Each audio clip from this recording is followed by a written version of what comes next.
Kun barumsa keenya kan gaafilee gaafatamuun hin oolle fi deebii isaanii jennee kutaa kutaadhaan qoodaa ilaalle kutaa sadaffaa isaati. Kutaa kana keessatti immoo gaafilee barbaachisoo ta'anii fi deebii isaanii kan dirqama beekuu qabnu ilaaluuf deemnaa jechuudha. Akka jalqabaa irratti argaa jirtanitti kan ilaaluuf deemnu namni tokko yeroo ati waa bituudhaaf baatee iddoo irraa waa bitatan jirtutti Can I help you siin jedha. Wahii irraa bituuf deemtee ati mana san keessa jirta. Dukkaana ta'uu danda'a, idduma irraa waa bitan haa ta'u. So can I help you yoo siin jedhee akka arginu kanatti si gargaaruu danda'a jechuudha. Yookiin maal si gargaaru jechuu danda'a jechuudha akka afaan keenyatti. So deebiin ati deebistu kanneen keessaa tokko ta'uu danda'a jechuudha. Haala ati yeroo san irra jirtu irratti hundaa'ee jechuudha.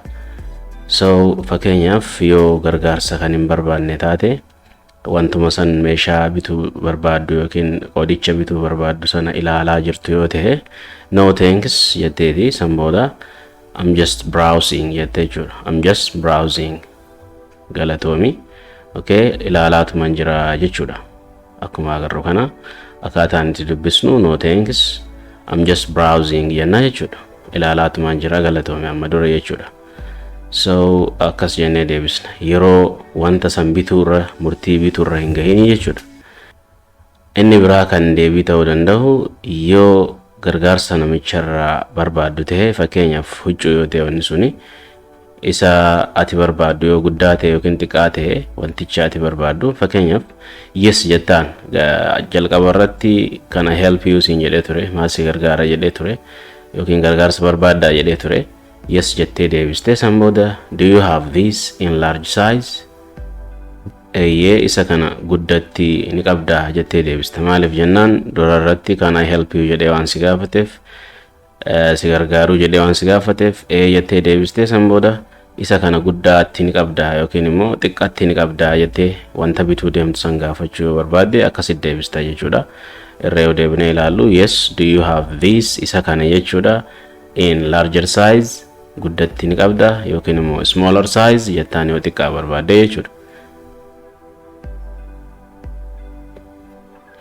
Inni biraa kan deebii ta'uu danda'u uffata yookiin immoo wanta si barbaachisu sana erga fudhattee booddee ifitti ilaaluu yoo barbaadde uffaticha san sitti tahamu waan ta'uu yoo ilaaluu barbaadde gaafiin jalqaba namichi si gaafate can I help you dha ture si gargaaruu yookiin si gargaaruu danda'a jedhee yesiin deebiftee fi san booda maal jettaani where are the try on rooms where are the try on rooms jennee dubbifna jechuudha. Where are the try on rooms kutaaleen uffata kana yookiin immoo wanta harkaa qabu kana itti ifitti ilaalu eessa jettee gaafatta jechuudha. Gargaarsa gaafachaa jirta gaafii inni si gaafate irratti hundaa'ee jechuudha. Kutaaleen yaalii eessa jiru jechuudha. Inni biraatis yeah jettee deebista. Yeah, can you tell me how much is this? Can you tell me how much is this? Kun meeqa akka ta'e natti himuu dandeessaa jettee jechuudha. Eeyyeen erga jettee booda yookiin erga jettee booda yeah jechuun jechuudha. So san booda gatii wanti kun meeqa akka ta'e natti himuu dandeessaa kan jedhu gaafatta jechuudha. Can you tell me how much is this? Meeqa akka wanni kun ta'e natti himuu dandeessaa?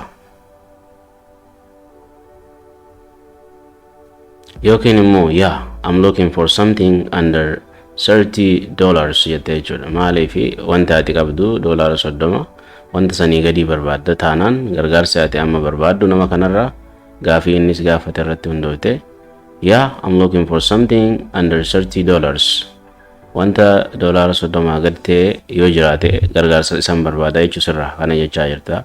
Yoo wanta ati qabdu birrii $50 ta'e yeah I'm looking for something under $50 jettee jechuudha. Lakkoofsuma jijjiiraa deemuudha jechuudha iddoo kanatti. Akkaataan itti jennu akkuma agartan kana I'm looking for something under $30. Okay? Wanta $30 gadi barbaadaa jira jechuudha. Gaafiin biraa kan nuuf ka'uu danda'u how is it going jedha. How is it going? Akkamitti deemaa jira jechuudha. Namni nuti beeknu tokko kan duraa wal beeknu dhufee nagaa yeroo dura nu gaafatu how is it going siin jedha. How is it going? Akkamitti deemaa jira nagaa jechuudha. Karuma nagaa itti gaafatan ta'e karaa informaaliidha. So maal deebisuu dandeenya? Karaa hedduun deebisuu dandeenya. Fine. How are things with you? Gaariidha na biraani. Si biroo haalli jiru akkamii kan jedhu deebistaaf jechuudha. Fine. How are things with you?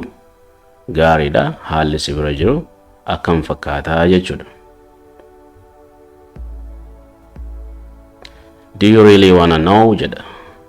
Yookiin immoo jettee deebisuu dandeessa. Nam tokko afaanumaaf akkami nagaa siin jechuu danda'a.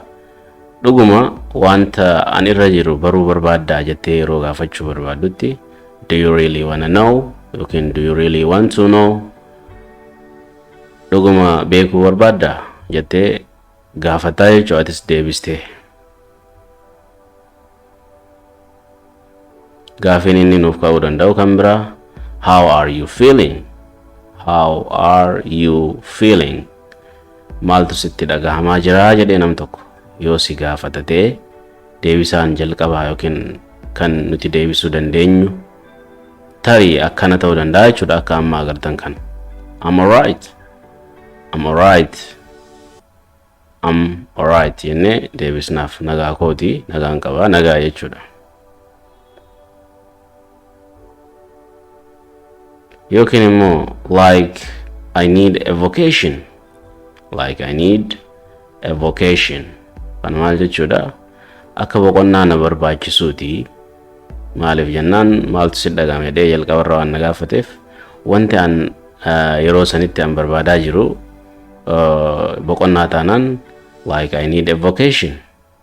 Boqonnaa akka na barbaachisuuti. Yookiin immoo a little depressed. A little depressed.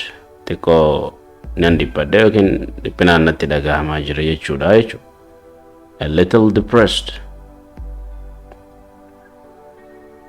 Yookiin really awful jettee deebisuu dandeessa. Haalli ati irra jirtu haala badaa yoo ta'e haala namatti hin tolle yoo ta'e really awful dhugumatti hedduu badaadha jettee deebisuu dandeessa jechuudha. Gaafiin biraa kan nuuf ka'uu danda'u how was your day? How was your day? Akkami guyyaan irraa akkam ture jedhee nam tokko si gaafate really good. Really good. Maal jechuudha dhugumatti gaariidha yookiin gaarii ture jettee deebisuu dandeessa jechuudha. Dhugumatti guyyaan irraa gaarii really good. Yookiin immoo very productive. Very productive jettee deebisuu dandeessa jechuudha. Baay'ee bu'aa qabeessa ture jechuudha guyyaan irraa.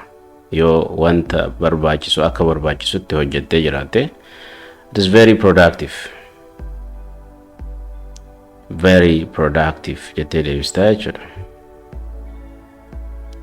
Barumsi har'aa isuma kana fakkaata.